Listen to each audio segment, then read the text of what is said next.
Assalamualaikum, Sampurasun. Di sini kita lagi persiapan untuk mengantisipasi dan juga mengakomodir anak-anak Padepokan supaya tidak keluar dari lingkungan dalam perayaan menyambut tahun baru 2021 ini.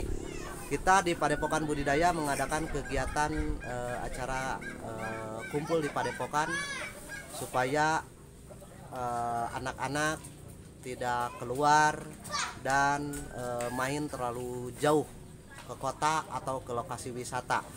Kita tetap melaksanakan kegiatan di Padepokan dengan cara doa bersama dan juga penyuluhan untuk protokoler kesehatan, karena walaupun kita di Padepokan kita tetap harus melaksanakan protokoler kesehatan,